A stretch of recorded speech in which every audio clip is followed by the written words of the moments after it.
el hombre que Dios envió. Ese va a ser el enfoque que vamos a tener con Moisés como tipo por excelencia de nuestro Señor Jesucristo. Moisés, el gran caudillo, libertador de la esclavitud de su pueblo, legislador de los hebreos, y se le conoce como legislador porque es a Moisés a quien se le confían los 10 mandamientos, es decir, la ley moral, juntamente con la ley ceremonial. Por eso se le llama legislador de los hebreos. Hombre de estado y profeta porque él fue el que guió al pueblo, tanto en el éxodo a la libertad como en el camino del desierto. Descendiente de la tribu de Leví, escogido para ser el sacerdocio. Cuando hablamos de Leví, estamos hablando de esa tribu, de las 12 tribus de Israel, de los 12 hijos de Jacob. Uno de esos hijos, una de esas tribus, fue elegida para servirle a Dios. Y podemos ver en Éxodo capítulo 1 y 2 que habla del nacimiento de Moisés y habla de su procedencia, de sus padres, y nos vamos a dar cuenta que sus padres eran de la tribu de Leví, de hecho, en particular de la familia de Coat y de la casa de Amram. Todo esto lo vemos en Éxodo. Su madre se llamaba Jocabed, que significa Jehová es glorioso o gloria, Jehová en gloria. El nombre de Moisés, vamos a comenzar. Todos conocemos la historia, ¿no? Conocemos cómo el Señor escucha el clamor del pueblo. Vemos cómo, aunque los deseos de José, porque el último personaje que vimos fue José, y sería bueno hacer como un empalme entre José y entre Moisés. Dios, de manera providencial, lleva a José a vivir a Egipto. Y después de 13 años de vivir allí, José es llamado a ser gobernador, el segundo al mando en Egipto. Y él es el que empieza a administrar esa gran bendición de 7 años que viene. Y por haber diezmado el alimento y por haberlo guardado en graneros, pudo sobrevivir los 7 años subsiguientes. De ahí en adelante y durante todo ese tiempo de escasez, las naciones en bloque fueron a Egipto para que les diera de comer. Y por eso se volvió Egipto tan poderoso. Y una de las formas en que Dios guardó a la familia de Jacob, que en ese momento eran solo 70 personas, sus 12 hijos, sus 11 hijos, porque José ya estaba en Egipto, sus 11 hijos restantes sumaban entre todos como unas 70 personas, fueron los que se fueron a vivir a Egipto, a tierra de Gosén.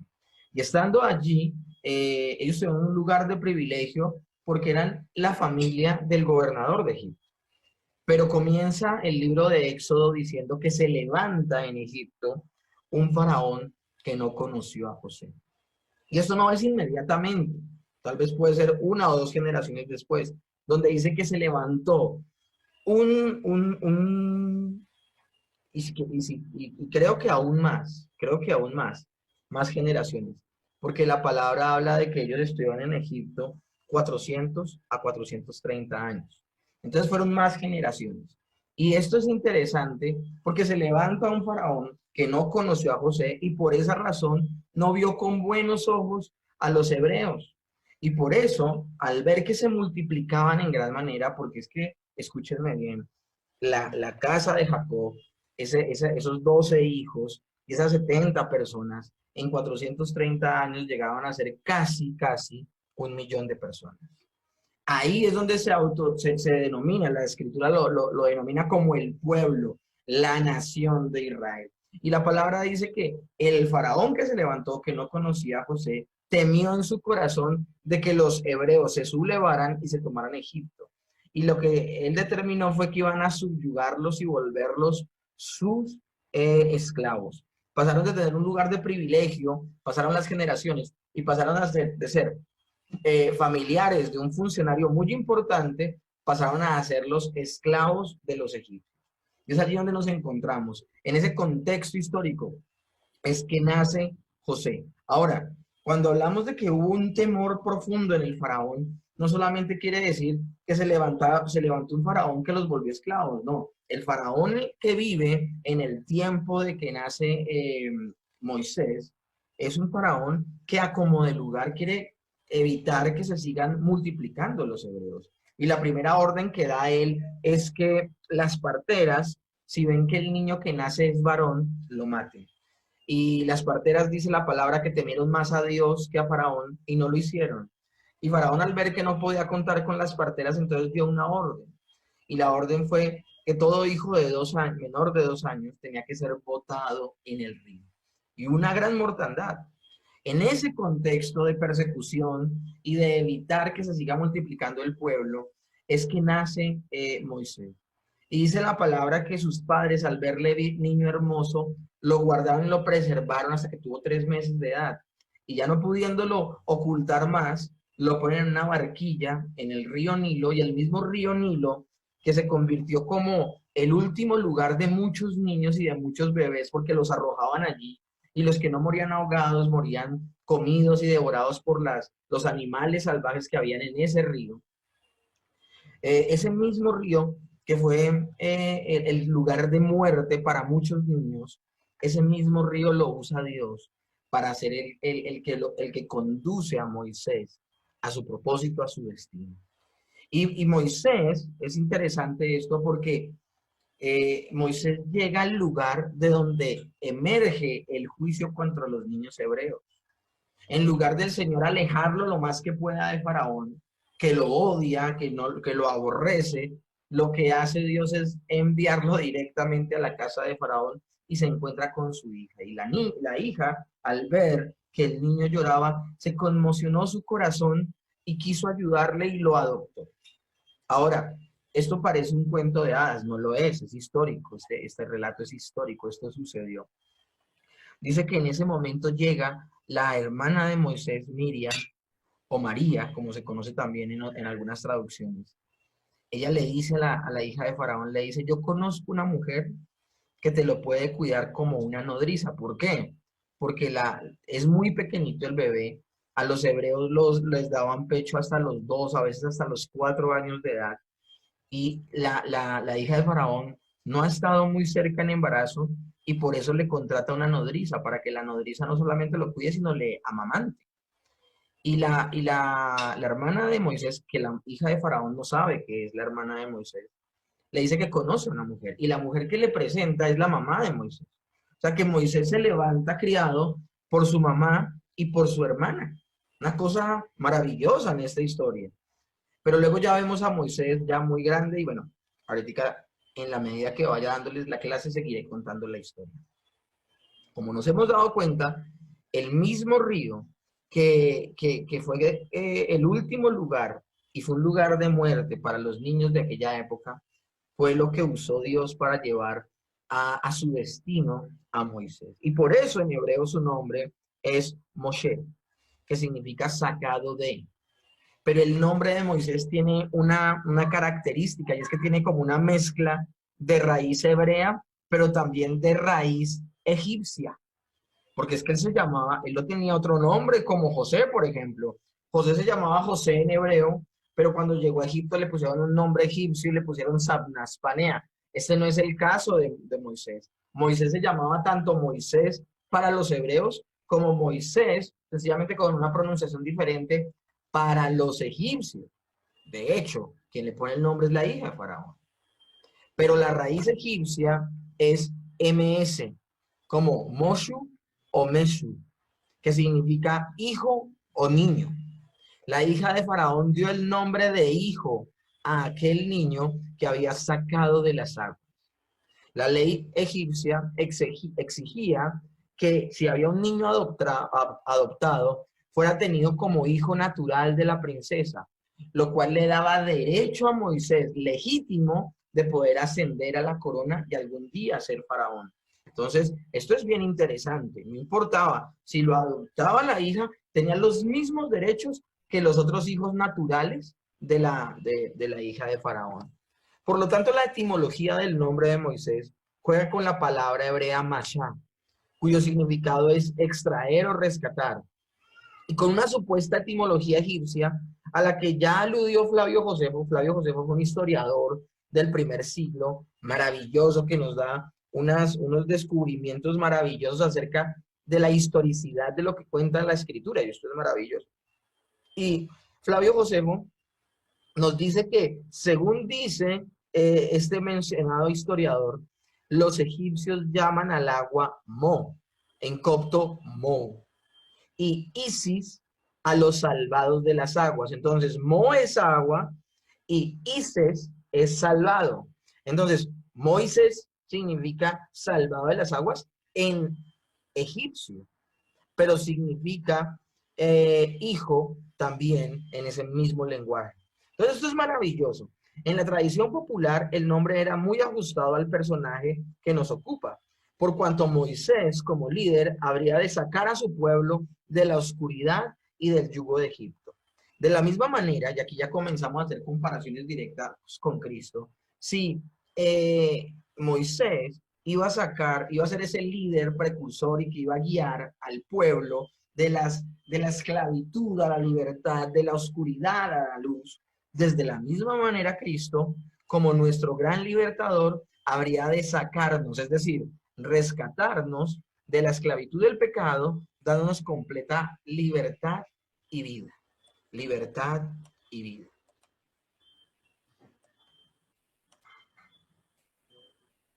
Sigamos con el nombre de Moisés.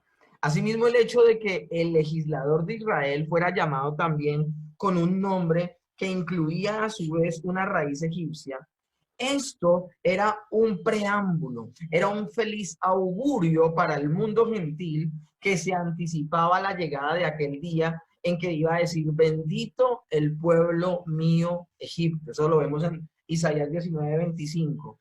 Cómo el Señor iba a incluir en su salvación y cómo iba a incluir en su pueblo a gente extranjera. Ahora, la educación en la corte egipcia era prenda de cumplimiento de tal promesa. Reyes serán tus ayos y sus reinas tus nodrizas. Ese es un texto que usa Matthew Henry para explicar precisamente eventos como los que sucedieron en Egipto, pero que los nombra Isaías 49. En esta clase del día de hoy seguiremos aquí las sugerencias expositivas de un hombre llamado H.G. Browning en su libro Tesoros de la Biblia, de donde entresacaremos los rasgos típicos más sobresalientes y significativos que describen a Moisés como figura del Mesías prometido de Israel. Entonces, esto que les voy a enseñar, vuelvo y les digo, cuando lo sacamos de un texto o algo, vamos a darle ese crédito a la persona. H.G. Browning en su libro Tesoros de la Biblia. De allí es donde entresacaremos esta maravillosa comparación del día de hoy.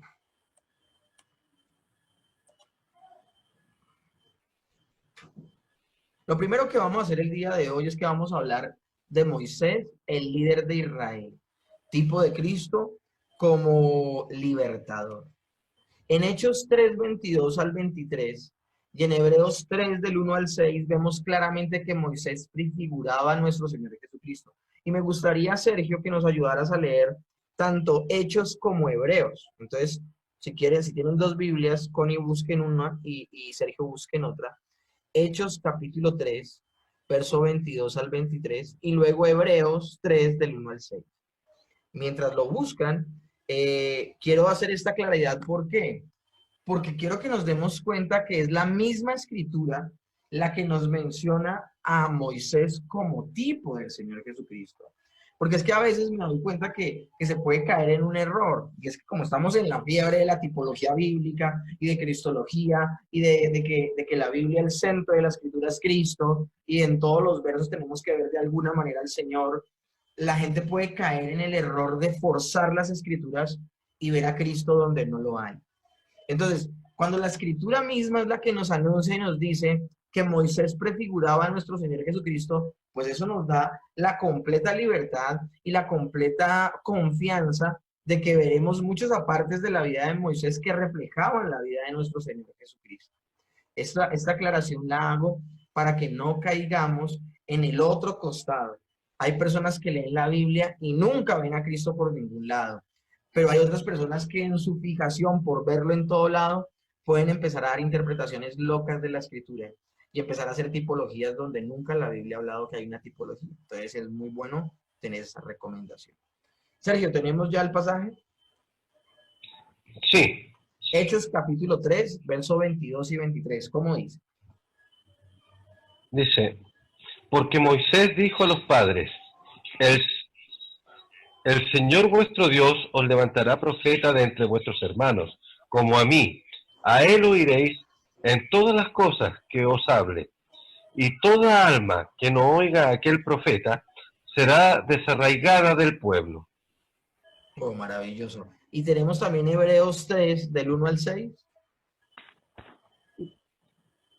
Sí. Hebreos 3, del 1 al 6.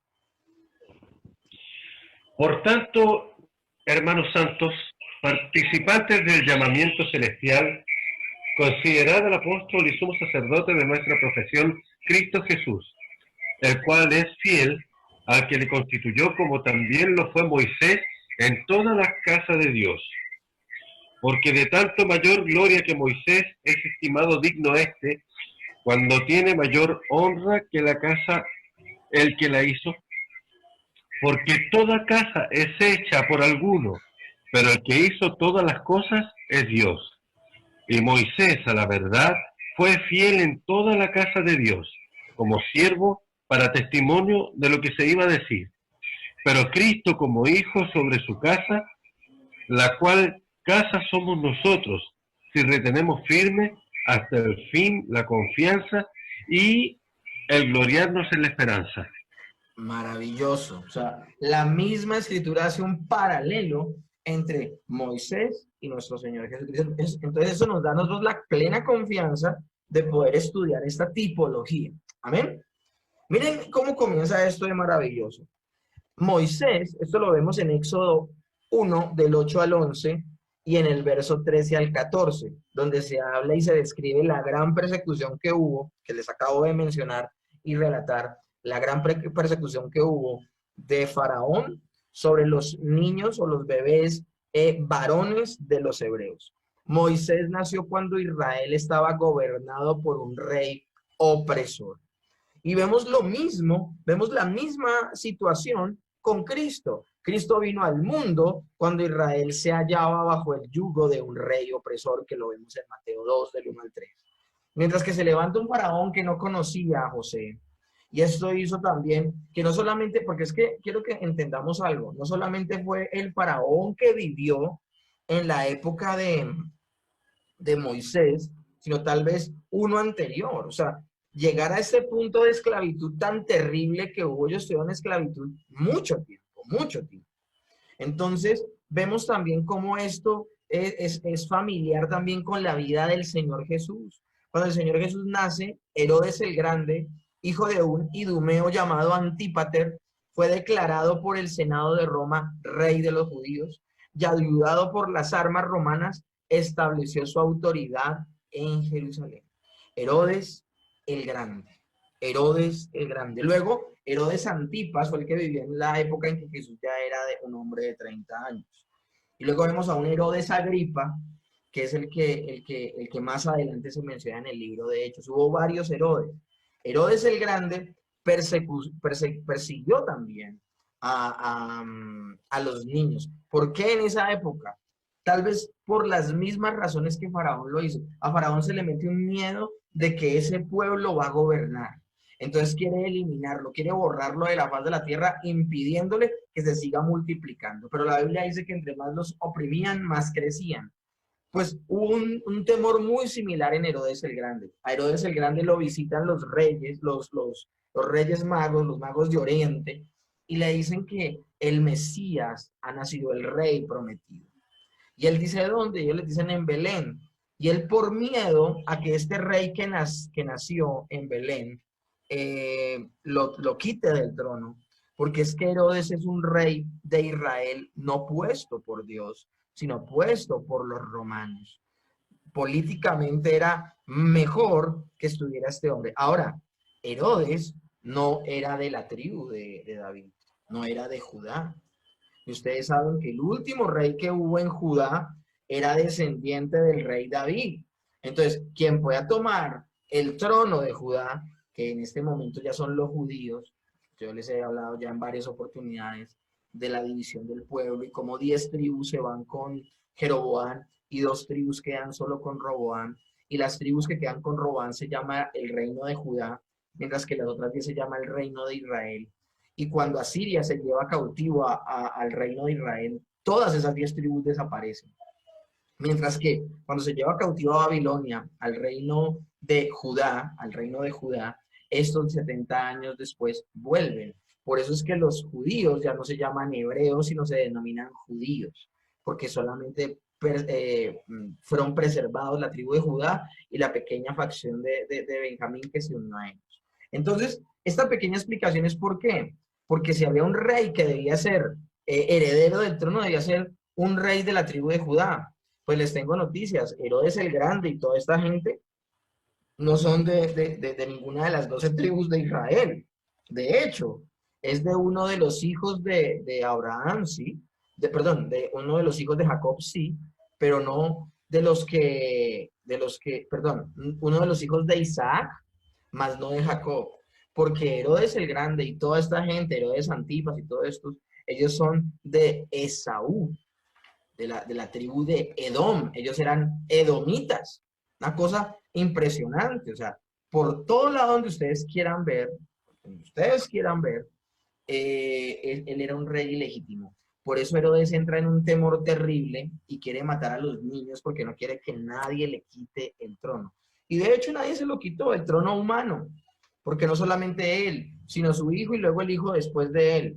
Pero pues ese no era el reino que venía a establecer nuestro Señor Jesús. Así fue como el cetro fue quitado de Judá, cuando el Señor había dicho que no fuera quitado el cetro de Judá, en Génesis 49:10, cuando Jacob está profetizando sobre todos sus hijos. Una señal de la llegada del Mesías que estaba cerca. Ahora, por otro lado también, Moisés estuvo escondido por 3 meses en algún aposento oculto de la casa, siendo librado así de la muerte. Mientras tanto que Cristo fue librado de la muerte y en su infancia tuvo que ser escondido por sus padres, quienes se vieron obligados a huir con el niño a Egipto. Esto es impresionante el parecido, en obediencia al mandato que les dio un ángel del Señor. Entonces aquí estamos viendo los asombrosos parecidos entre la vida de nuestro Señor Jesucristo y de Moisés. Siguiendo a Moisés como líder de Israel y tipo de Cristo como libertador, Moisés fue rechazado por su pueblo Israel. Dice Éxodo capítulo 2 y también el libro de Hechos capítulo 7, cuando este hombre que fue apedreado da este testimonio maravilloso. Esteban da este testimonio maravilloso desde donde el Señor empieza a anunciar que viene el Salvador, terminando con el Señor Jesucristo. Esteban anuncia y declara que Moisés era el libertador escogido, pero que en un momento sus hermanos lo rechazaron. En Éxodo capítulo 2 vemos cómo Moisés, al ver que un egipcio está reconviniendo con violencia a uno de sus hermanos de su nacionalidad, él por detener al egipcio lo mata. Y al otro día, cuando ve a 2 hebreos peleando, él trata de conciliar con ellos y los hebreos les dicen, ¿y que nos vas a matar como mataste ayer a este egipcio? Y él al verse descubierto, huye de Egipto. Pero lo interesante del asunto es que su mismo pueblo lo rechaza como el libertador. Pues les tengo noticias, Cristo también fue rechazado por su pueblo Israel. En su primera venida, la gente no lo aceptó. De hecho, la gente empezó a gritar, crucifíquenle, crucifíquenle. Vemos también a Moisés cómo liberó a su pueblo posteriormente. Él vuelve a Egipto y al volver libera a su pueblo. Como también Cristo fue el libertador de su pueblo y liberará en un futuro a la nación de Israel. Moisés había dejado la tierra de Israel, pues su familia se encontraba ubicada en Egipto. Y habitando él entre los gentiles, se casó con una mujer extranjera. Él tuvo pues su familia. Cristo dejó Israel y está formando su iglesia de entre todas las naciones. Quiero hablar un poquito más acerca de lo que hizo Moisés. Había dejado la tierra de Israel, pues su familia se encontraba ubicada en Egipto. Y habitando él entre los gentiles, se casó con una mujer extranjera. Esto lo vemos en Éxodo capítulo 2, del 15 al 21, y en Hechos capítulo 7. Acuérdense que él se vuelve pastor de ovejas por un buen tiempo en tierras de Madián. Estos son extranjeros, y allí se casa con una mujer llamada Séfora. Pues Cristo dejó también Israel y está formando su iglesia de entre todas las naciones de la tierra. Estaba hablando de cómo el Señor ha formado su iglesia del pueblo gentil. Esto es maravilloso. También podemos ver a Moisés como tipo de Cristo como libertador en esto. Moisés hizo señales prodigiosas de juicios sobre los enemigos de Israel. 10 plagas, las cuales fueron la sangre, las ranas, los piojos, las llagas, las plagas en los animales, las langostas, las tinieblas, y aún la cúspide de todas estas señales tremendas que azotaron a Egipto fue la muerte de los primogénitos. Esto lo hemos relatado desde Éxodo capítulo 7 en un gran contexto hasta el capítulo 14. Vemos cómo en principio se resiste Faraón a creer y obviamente en 9 oportunidades él endureció su corazón. Pero me llama poderosamente, bueno, 10 oportunidades si hablamos de que luego de que los dejó libres, se le volvió a endurecer el corazón y va y los persigue hasta el Mar Rojo. Pero lo tremendo del asunto es que el Señor iba a mostrar su poder sobre una de las naciones más poderosas en ese momento, que era Egipto. Egipto era una potencia en ese momento.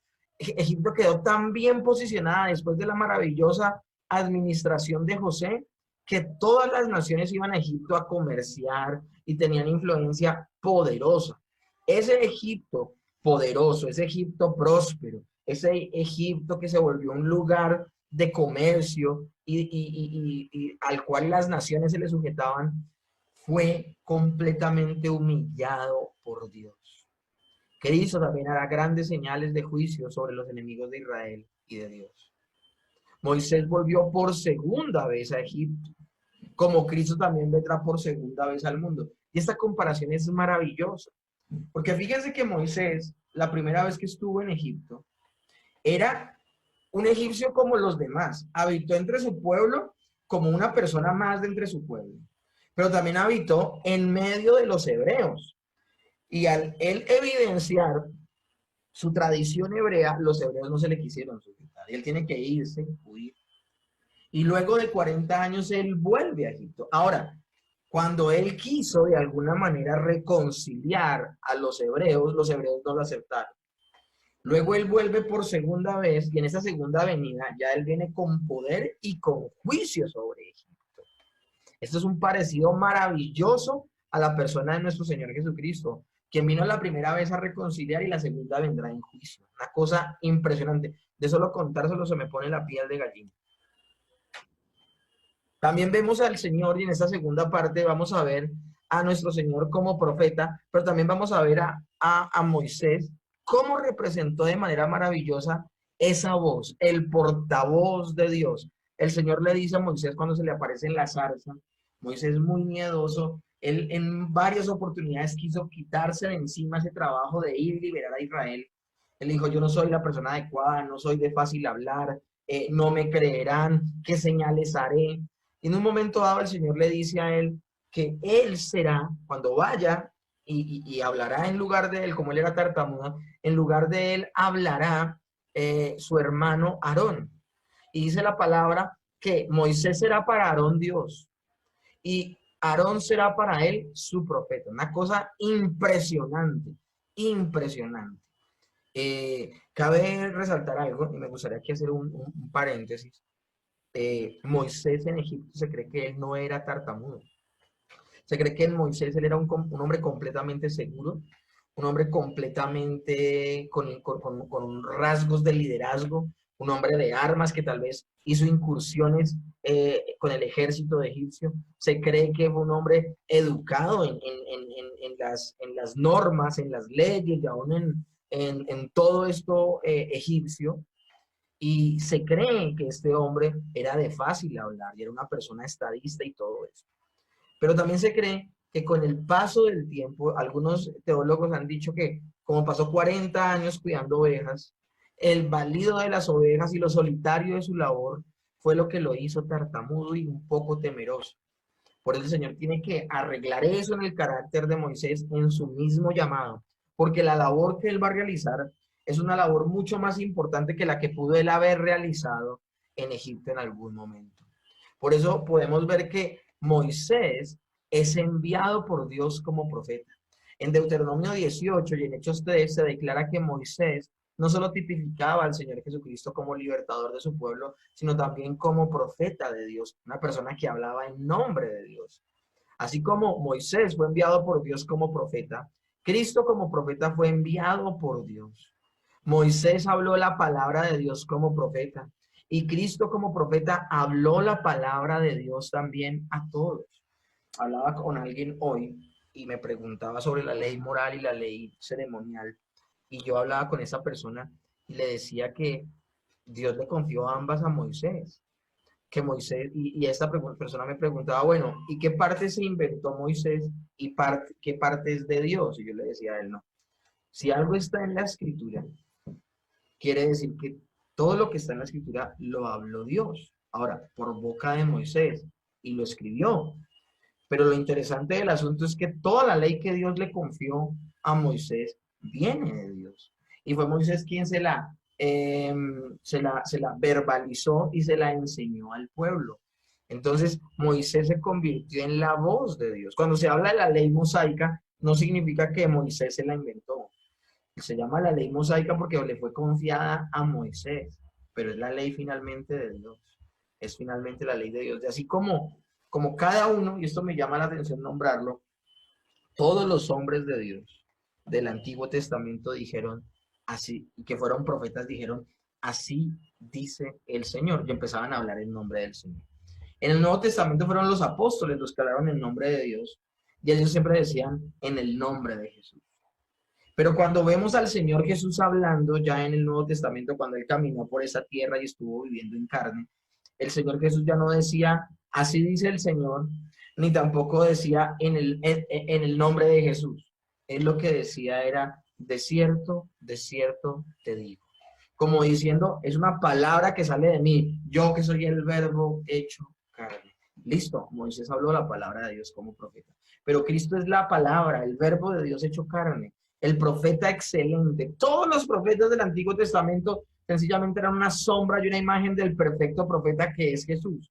Todos los sacerdotes del Antiguo Testamento eran una sombra y un símbolo del perfecto sacerdote que era ¿quién? Jesús. Y todos los reyes de Israel, por más buenos que fueron, por más que tuvieran el corazón conforme al de Dios, eran sencillamente una imagen, un símbolo, una sombra, una tipificación del perfecto rey que es Cristo. Tres oficios que realizó Jesús: rey, profeta y sacerdote. En este caso vemos el de profeta, la tipología en Moisés y la sustancia, la esencia, la plenitud en nuestro Señor Jesucristo. Moisés, el portador de Dios y figura de Cristo como profeta, también lo vemos en Moisés cuando ejecuta milagros por el poder de Dios que evidenciaban su autoridad como profeta. Me llama la atención que hay milagros que pueden imitar los brujos, los hechiceros de Faraón. El agua convertida en sangre. Hubo uno que otro, la misma vara que se convierte en serpiente, pero que luego la vara de Aarón se come la vara y el cetro de Moisés se come la de los brujos y hechiceros de Faraón. Y vemos cómo el poder de Dios poco a poco se empieza a manifestar, llegando como cúspide la muerte de los primogénitos. Y esto es interesantísimo, porque las 9 plagas sencillamente fueron azotes de Dios contra Egipto. Y tú dirás, sencillamente, pues eres como que si los hubieras vivido te hubieras dado cuenta que no fueron tan sencillos. No, me refiero a sencillo no porque fuera sencillo, sino que sencillamente fueron solo plagas, es que el Señor las envió por mano de Moisés. Pero cuando hablamos de la última plaga, cuando hablamos de la muerte de los primogénitos, fue el mismo Dios quien descendió y mató a los primogénitos. A veces se cree y se tiene la idea de que fue un ángel el que pasó por las casas. No. La palabra de Dios lo que nos deja ver es que es Dios mismo visitando los hogares de los egipcios y matándolos. Es la misma ira de Dios matando a los primogénitos. Esa ira de Dios que no se desata sobre los hogares de los hebreos, porque ellos han matado un cordero que tipifica al cordero de Dios que quita el pecado del mundo y sobre el cual se desatará la ira de Dios. Esto es maravilloso. Entonces Moisés ejecutó milagros por el poder de Dios que evidenciaban su autoridad como profeta. Los milagros nunca fueron estipulados para que la gente crea por los milagros. Los milagros fueron creados sencillamente como una señal. De hecho, el apóstol Juan, en el Evangelio de Juan, no llama a los milagros milagros, los llama señales. ¿Por qué? Porque esas manifestaciones de poder son las que señalaban que verdaderamente la autoridad de Dios estaba sobre esa persona. Y casi siempre los que realizaron milagros también fueron autores bíblicos. Entonces eso le daba la seguridad al pueblo de lo que hablaban estas personas era verdaderamente palabra de Dios. Pues esto sencillamente es una sombra del trabajo que hizo Cristo. Cristo como profeta también realizó milagros que le acreditaron. En el Evangelio de Juan vemos 7 milagros en los cuales se enfoca Juan para hablar a partir de ellos de verdades escriturales. Y también podemos ver en Mateo, por ejemplo, en este momento estamos estudiando Mateo en la iglesia y vemos cómo en Mateo se hablan de varios milagros que lo que querían era mostrar cierta autoridad del Señor sobre el mundo visible, sobre el mundo invisible, autoridad sobre el perdón de pecados, autoridad aún sobre la propia muerte, que mostraban que Jesús solamente podía ser quien decía ser, Dios mismo. Moisés también anunció los juicios sobre Egipto como profeta, y al igual que Cristo como profeta, predijo el juicio venidero sobre el mundo. Ustedes pueden leer Mateo capítulo 24 entre muchos. Pueden leer Mateo capítulo 13, Hechos 17, Hebreos 10, Apocalipsis 14, donde hablan de la manifestación del juicio de Dios. Muchas de esas historias y muchas de esas enseñanzas fueron impartidas por el mismo Señor Jesucristo. Moisés reveló el camino de la salvación como profeta. Él mismo dejó ver el camino que tenían que tomar el pueblo de Dios para ser salvo. Y al igual que Cristo como profeta, reveló el camino de la salvación, reveló el camino de la salvación. Anexos a la clase del día de hoy, el tiempo se ha pasado volando, ya son las 8:30, 8:21. Anexos a esta enseñanza del día de hoy, debemos también ver en esta historia de Moisés a Israel y Jesús. También resulta interesante los siguientes detalles adicionales. Israel salió de Egipto, así como Jesús mismo salió de Egipto. Israel fue bautizado en el Mar Rojo después de salir de Egipto, porque se toma como un bautismo, ese cruce por el Mar Rojo, como un espacio de purificación, de verdadera confianza en el Señor. Jesús también fue bautizado en el río Jordán después de salir de Egipto. Israel, después del paso del Mar Rojo, fue llevado a un desierto lleno de pruebas y de tentación, como también el mismo Señor Jesús, después de su bautismo, es llevado al desierto para ser tentado. Ahora, la diferencia de esto es que en muchos de estos pasajes, por ejemplo, Israel, después de haber pasado el Mar Rojo, fue llevado al desierto lleno de pruebas y de tentaciones, y lastimosamente Israel no pasó esa prueba. Y por eso duró 40 años y esa generación murió postrada en el desierto. Pues Jesús, donde falló Israel, él cumplió absolutamente. Él cumplió absolutamente. Sería muy bueno si pueden entrar en el canal y ver el Mateo capítulo 4, si no estoy mal, donde habla precisamente de esto, donde Israel falló, Jesús venció. Sería maravilloso que lo pudieran ver.